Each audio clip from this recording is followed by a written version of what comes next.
Hi friends, இன்றைக்கி நம்ம கிச்சனில் பெங்காலி ஸ்டைலில் டெண்டர் கோகோனட் வச்சு ப்ரான் கிரேவி தான் செய்ய போகிறோம். அதுக்கு மிக்சர் ஜாரில் 2 பச்சை மிளகாவை கட் பண்ணி சேர்த்துக்கிறேன். 2 டேபிள் ஸ்பூன் அளவுக்கு எல்லோ மஸ்டர்ட் சீட் சேர்த்துக்கலாம். 1 டேபிள் ஸ்பூன் அளவுக்கு கசகசா, இதை எல்லாத்தையும் சேர்த்து தண்ணி சேர்த்து பேஸ்ட்டாக அரைச்சி வச்சுக்கலாம். இங்கே 250 கிராம்ஸ் அளவுக்கு ப்ரான்ஸை க்ளீன் பண்ணி வச்சுருக்கேன். அதில் 1 சிட்டிகை மஞ்சத்தூள், கொஞ்சமாக உப்பு, 1 டீஸ்பூன் இஞ்சி பூண்டு பேஸ்ட், இது எல்லாத்தையும் சேர்த்து மிக்ஸ் பண்ணி ஊற வச்சுக்கிறேன்.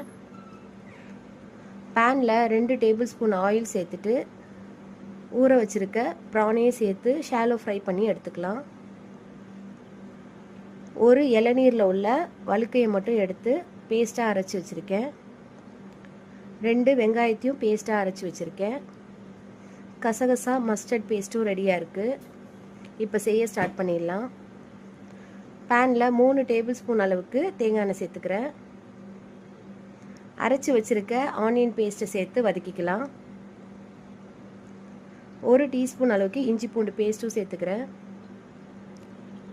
வெங்காயத்தில் இருக்கிற தண்ணியெல்லாம் வற்றி இந்த அளவுக்கு சுருண்டு வந்ததுக்கப்புறம் கொஞ்சமாக கருவேப்பிலை, 1/2 டீஸ்பூன் அளவுக்கு மஞ்சள் தூள் சேர்த்து மிக்ஸ் பண்ணிக்கிறேன். இந்த ஸ்டேஜில் அரைச்சி வச்சுருக்க மஸ்டர்ட் பேஸ்ட்டை சேர்த்துக்கலாம். மஸ்டர்ட் பேஸ்ட்டும் இந்த அளவுக்கு சுருண்டு வரணும்.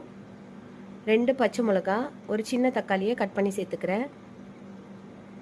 1 டீஸ்பூன் அளவுக்கு உப்பும் சேர்த்து வேக வைக்கலாம்.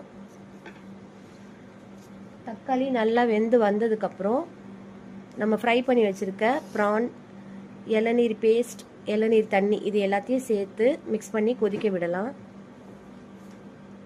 இந்த அளவுக்கு திக்னஸ் வந்ததுக்கப்புறம் அடுப்பை ஆஃப் பண்ணிக்கலாம்.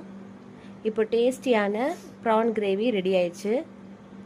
ரைஸ், இடியாப்பம், பரோட்டா கூட சாப்பிட்றதுக்கு சூப்பராக இருக்கும். ட்ரை பண்ணிவிட்டு எப்படி வந்துச்சுன்னு கமெண்ட் பண்ணுங்கள்.